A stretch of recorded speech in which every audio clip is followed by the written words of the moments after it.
জানেন তো আজকের ডেটে একটা সব থেকে বড় সমস্যা হলো যে একটা ভালো রেঞ্জে একটা ভালো স্মার্টফোন একটা ভালো ব্র্যান্ডের কেনাটা। যাই হোক, গ্যাজেটস বাংলা পরিবার তথা আপনাদের সুমনদা 35,000-এর নিচে প্রায় 30,000-এ একটা দুর্দান্ত স্মার্টফোন কিনে ফেলেছে। আর আজকে সেই স্মার্টফোনটারই রিভিউ। কি নেই বলুন তো? সব কিছু রয়েছে। কাপ ডাউনের ডিসপ্লে রয়েছে, সব থেকে ভালো ক্যামেরা রয়েছে, সনি সেন্সর রয়েছে, 5,000 mAh ব্যাটারি রয়েছে, দেখতেও দুর্দান্ত, আর একটা ভালো ব্র্যান্ডের স্মার্টফোন। চলুন আমরা একটা ছোট্ট করে আমার সৎ মতামত এবং একটা হালকা রিভিউ আপনাদের সঙ্গে সেরে ফেলি সেই স্মার্টফোনটার। আমি সুমন, আর আপনারা অবশ্যই ভালো আছেন। এই ভিডিওটা ভালো লাগলে অবশ্যই শেয়ার করবেন, লাইক করবেন, এটা আশা রাখবো। আজকের লাইক টার্গেট মাত্র 1000। দেখুন, এটা কোনো ফোন রিভিউ না, যদিও এই স্মার্টফোনটার অলরেডি অনেক রিভিউ আপনারা দেখতে পাবেন। শুধু তাই নয়, এই স্মার্টফোনটার আনবক্সিংও হয়ে গেছে। যাই হোক, আমি অফারে এই যে বিভিন্ন রকম সেল আসছে না, এই সেলে আমি অ্যামাজন থেকে OnePlus 11R কিনেছি, যেটার দাম আজকের ডেটে প্রায় 40,000। তো ভালো বেশে অ্যামাজন আমাকে 5,000 টাকা ডিসকাউন্ট দিয়ে দিয়েছে, কারণ ব্যাংকের ডিসকাউন্ট রয়েছে, 3,000 টাকার কুপন রয়েছে। তারপর যদি আপনি একটু জুগাড় লাগাতে পারেন না, তাহলে আরও কম দামে হয়ে যাবে। ঠিক আমি ওই রকম একটু জুগাড় লাগিয়ে প্রায় 30 থেকে 32,000-এর মধ্যে এই স্মার্টফোনটা কিনেছি। আই এম তো হ্যাপি। আপনি কি হ্যাপি? যাই হোক, প্রথমে দেখুন, OnePlus 11R আমি ডে টু ডে ইউসেজে বেশ কয়েকদিন ধরে ইউজ করছি। সত্যি করেই ভালো একটা স্মার্টফোন। মানে দেখুন না, হাতে নিলে বোঝা যায় যে একটা স্মার্টফোন আমি ব্যবহার করছি, কারণ বেশ ভারী দাদা, বেশ ভারী। পেছনের যে ডিজাইনটা ওটা কিন্তু একদম দারুণ লাগছে, কারণ ওইখানটায় গোল বড় রকমের, এইটা ভালো। আর ওই বড় গোলের মধ্যে 4টে বড় বড় চোখ, 3টে ক্যামেরা, একটা ফ্ল্যাশ লাইট, এটাও কিন্তু একটা বড় ভালো ব্যাপার ডিজাইনের ক্ষেত্রে। মানে আমি বোরিং হয়ে গেছিলাম অন্যান্য ব্র্যান্ডের স্মার্টফোনের ডিজাইনগুলো দেখে। আজকের ডেটে ভালো লাগছে, একটু রিফ্রেশ লাগছে আর কি। যাই হোক, পেছনে গ্লাস দেওয়া হয়েছে, কিন্তু সব কিছুরই তো একটা খারাপ দিক আছে, এটারও খারাপ দিক আছে। ও হ্যাঁ, আমি খারাপ দিক বলতেও যাব। যেমন এর সাইডের ফ্রেমটা কিন্তু পুরোটাই মেটাল। হ্যাঁ, এটা হলে তো ভালোই হতো। অ্যাকচুয়ালি পলিকার্বনেট একদিকে ভালো, অন্যদিকে খারাপ। ভালো কোন দিকে? যে আপনার ফোনটা পড়ে গেলে তেমন কোনো লোকসান হবে না। কিন্তু কোথায় ভালো বলুন তো? এখানটায় যদি মেটাল ফ্রেম থাকতো তাহলে অনেকদিন যেত। পলিকার্বনেটের কালার উঠতে বেশিক্ষণ লাগে না। যাই হোক, এটা দিলে বেশ ভালো হতো। 30,000-এর উপরে স্মার্টফোন তো। আর অবভিয়াসলি এর ইন ডিসপ্লে ফিঙ্গারপ্রিন্ট স্ক্যানার একদম সুন্দরভাবে কথা বলে, কারণ রিয়েলি ফাস্ট। ফেস আনলকও বেশ ফাস্ট। তবে আমার যেটা খুব ভালো লেগেছে, মন ছুঁয়েছে, সেটা হলো এর ডিসপ্লে। ইয়েস, 6.7 ইঞ্চেসের একটা ডিসপ্লে।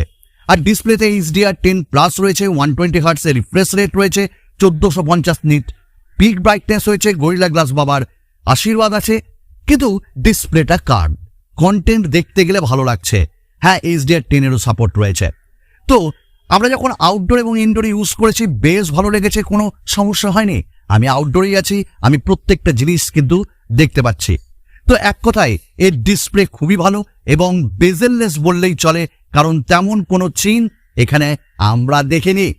এবং এই ডিসপ্লেটা মানে কি বলবো, প্রি অ্যাপ্লাইড একটা প্রোটেক্টিভ ফিল্মও তারা দিয়েছে, যার জন্য এটাতে স্ক্র্যাচেসও আসছে না। তো ওভারঅল আমি যদি বলি না, এর যে ডিসপ্লে সেটা ভালো, L1 রয়েছে। দেন আমাদের জিনিসটা গেল যে এতে কোনো মাইক্রো এসডি কার্ড ব্যবহার করতে পারবো না, এটাও একটা কনস।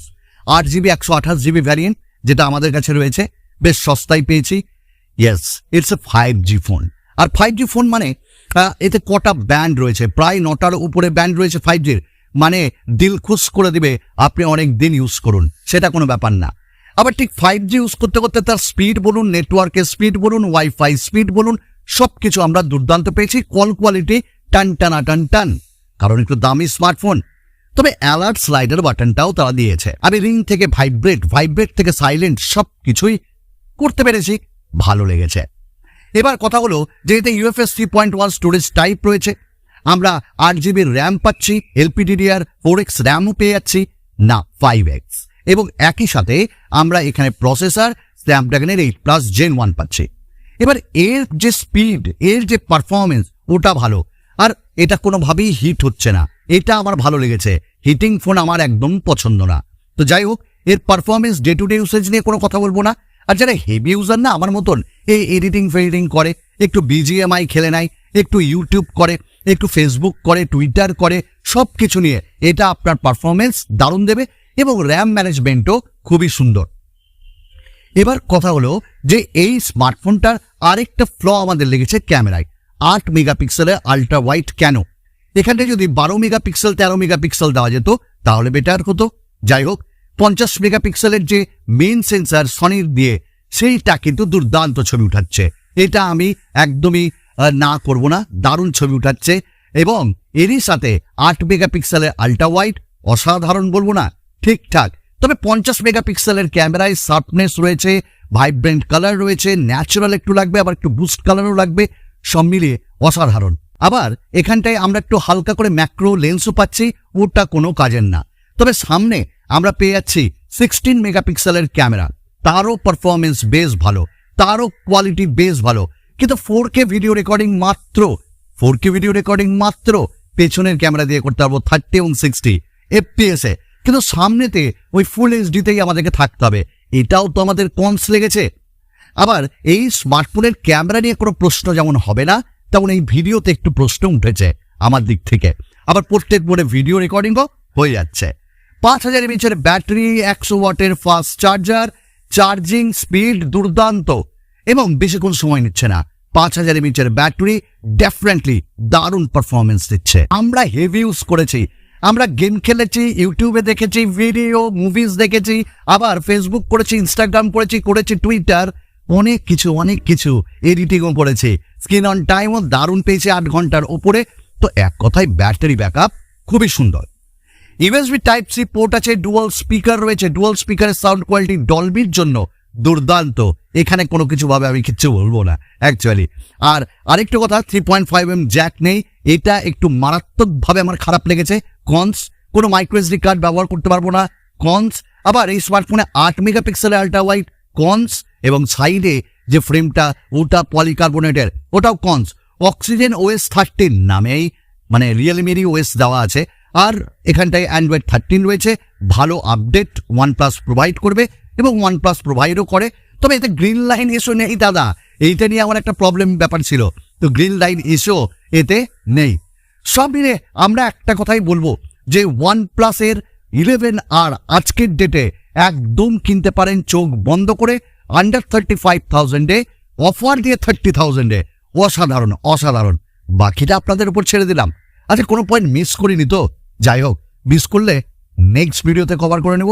আশা করি আপনারা প্রত্যেকেই ভালো থাকবেন, সুস্থ থাকবেন। চলুন, বিদায়।